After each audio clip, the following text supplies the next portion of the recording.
சமூக மீடியா சொந்தங்களுக்கு வணக்கம். இன்றைய நாளில் இந்த காணொளி ஊடாக நாங்கள் பார்க்க போகின்ற விடயம் என்னவென்றால், கட்டாரில் ஹமாஸ் அமைப்பின் முக்கிய தலைவர்களை குறிவைத்து இஸ்ரேல் வான்வழி தாக்குதல் நடத்தியுள்ளது. போர் நிறுத்தம் தொடர்பாக பேசுவதற்காக கூடியிருந்த போது இந்த தாக்குதலை இஸ்ரேல் நடத்தியதாக சொல்லப்படுகிறது. இஸ்ரேலின் தாக்குதலுக்கு கட்டாரும் கடும் கண்டனம் தெரிவித்துள்ளது. இஸ்ரேலின் இந்த தாக்குதலால் மத்திய கிழக்கில் பதற்றம் அதிகரித்துள்ளது. கட்டாரின் டோஹோவில் ஹமாஸின் தலைமையகம் இருக்கின்றது. அந்த தலைமையகத்தில் ஹமாஸின் முக்கிய பெரும் தலைகள் அனைவரும் கூடியிருந்துள்ளனர். அதாவது ஹமாஸின் தலைவர், துணைத் தலைவர், பேச்சாளர் மற்றும் கொள்கை பரப்பு செயலாளர் என முக்கிய உறுப்பினர்கள் இந்த சந்திப்பில் கலந்து கொண்டிருந்தனர். இந்த நேரத்திலேயே இஸ்ரேல் குறித்த தாக்குதலை மேற்கொண்டிருந்தது. அந்த தாக்குதலில் அத்தனை தலைவர்களும் படுகொலை செய்யப்பட்டுள்ளதாக தெரிவிக்கப்பட்டுள்ளது. எனினும் அவை உறுதிப்படுத்தப்படவில்லை. இருப்பினும் அனைவரும் பலியாகவில்லை, சிலர் உயிருடன் இருக்கின்றார்கள் எனவும் தகவல் வெளியாகியுள்ளது. எனினும் இஸ்ரேலின் அந்த தாக்குதல் கட்டாருக்கு ஒரு அதிர்ச்சியாகவே இருக்கின்றது. இதேவேளை கட்டாரில் உள்ள ஐநா அலுவலகம்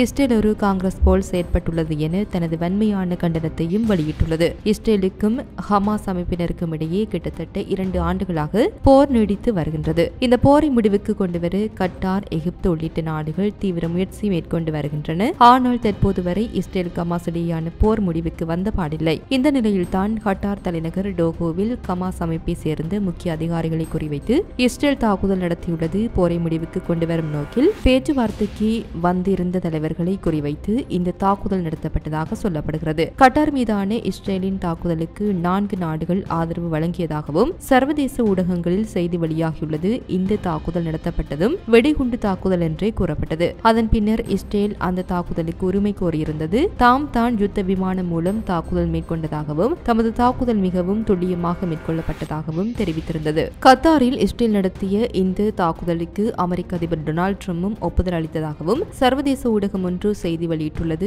எனினும் இஸ்ரேல் பிரதமர் அலுவலகம் அதனை மறுத்துள்ளது. இந்த தாக்குதலை இஸ்ரேல் தனிப்பட்ட முறையில் நடத்தியதாகவும் இந்த தாக்குதலுக்கான முழு பொறுப்பையும் நாங்களே ஏற்றுக்கொள்கிறோம் என்று இஸ்ரேல் பிரதமர் அலுவலகம் தெரிவித்துள்ளது. நேற்றைய தினம் கட்டார் மீது மட்டும் இஸ்ரேல் தாக்குதல் நடத்தவில்லை, பரவலாக தனது எதிரி நாடுகளை ஒரே நாளில் குறிவைத்து தாக்கியுள்ளது. பாலஸ்தீனம், லெபனான், சிரிய ஆயுத கிடங்குகள், துனிசியா போன்ற நாடுகளிலும் தாக்குதல் நடத்தியிருந்தது. எனினும் துனிசியா மீதான தாக்குதலுக்கு இஸ்ரேல் உரிமை கோரவில்லை. இது தொடர்பாக இஸ்ரேலிய பாதுகாப்பு அமைச்சகம் தனது எக்ஸ் பதிவில் அக்டோபர் 7ஆம் தேதி நடைபெற்ற கொடூர சம்பவத்திற்கு பொறுப்பான ஹமாஸ் அமைப்பினரின் மூத்த தலைவர்களை குறிவைத்து இந்த தாக்குதல் நடத்தப்பட்டது என்று தெரிவித்துள்ளது.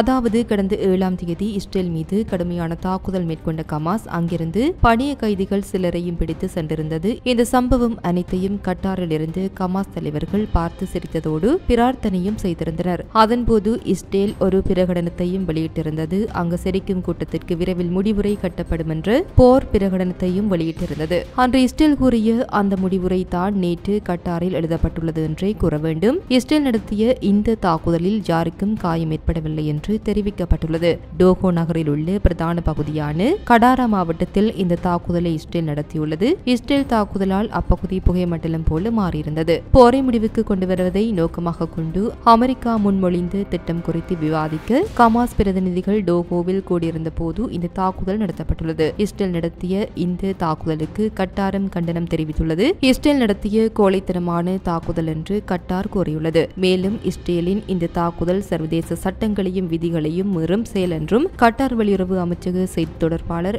மஜீத் அல் அன்சாரி கூறியுள்ளார். இதனால் மத்திய கிழக்கில் பதற்றம் ஏற்பட்டுள்ளது. இந்த தாக்குதல் தொடர்பில் இஸ்ரேலிய பிரதமர் அலுவலகம் ஒரு செய்தியை வெளியிட்டிருந்தது. அதாவது இந்த தாக்குதல் ஹமாஸ் மீது நடத்தப்பட்ட தாக்குதல் எனவும் தீவிரவாதிகளின் மிகப்பெரிய கூடாரத்தின் மீதே நாம் தாக்குதல் நடத்தியுள்ளோம். எனவே எமக்கு இந்த தாக்குதலை நடத்துவதற்கு முழு சுதந்திரம் இருக்கின்றது. இது இஸ்ரேல் ஆபரேஷனாகவே, இதை கேட்பதற்கு யாருக்கும் உரிமை இல்லை. இதற்கான முழு பொறுப்பும் எமதே எனவும் தெரிவித்துள்ளது. இதில் மற்றொரு விடயத்தை பார்த்தால், பிரித்தானியா, பிரான்ஸ் போன்ற நாடுகள் அண்மை காலமாக இஸ்ரேல் மீது கடுமையான கோபத்தை வெளிப்படுத்திக் கொண்டு இருக்கின்றன. ஆனால் கட்டாரில் ஹமாஸ் தலைவர்களை குறிவைத்து தாக்குதல் நடத்திய யுத்த விமானங்களில் பிரிட்டிஷ் மற்றும் அமெரிக்க யுத்த விமானங்களும் பயன்படுத்தப்பட்டதாக தெரிவிக்கப்பட்டுள்ளது. இதேவேளை கட்டாரின் யுத்த விமானமும் அதே நேரத்தில் வானில் பறந்ததாக சர்வதேச ஊடகம் ஒன்று செய்தி வெளியிட்டுள்ளது. இருப்பினும் இந்த தாக்குதலின் மர்மம் இதுவரை வெளிவரவில்லை. ஏற்கனவே நெருக்கடியில் இருக்கும் காசா மீது இனிமேலும் நெருக்கடி அதிகரிக்கலாம். அதன் ஒரு பகுதியாகவே 8 லட்சம் மக்களை வேறு இடத்திற்கு மாற்றுவதற்கும் ஹமாஸிடமிருந்து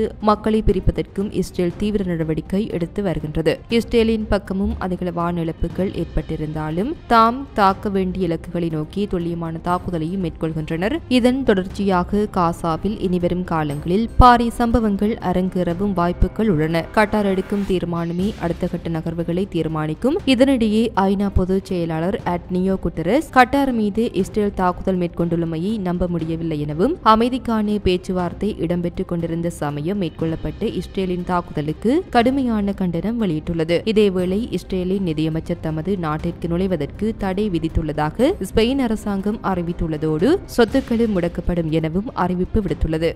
இத்துடன் குறித்த காணொலி நிறைவு பெறுகிறது. இது குறித்ததான உங்களுடைய கருத்துக்களை கமெண்ட் வாயிலாக தெரிவிக்கலாம். இது போன்ற பல செய்திகளை தெரிந்து கொள்ள நம்முடைய சமூக மீடியா யூடியூப் சேனலை சப்ஸ்கிரைப் செய்து அருகிலுள்ள பெல் பட்டனை கிளிக் செய்யுங்கள். மேலும் செய்திகளை உடனுக்குடன் தெரிந்து கொள்ள சமூகமீடியா.com என்ற இணையதளத்தின் வாயிலாக எங்களுடன் இணைந்திருங்கள்.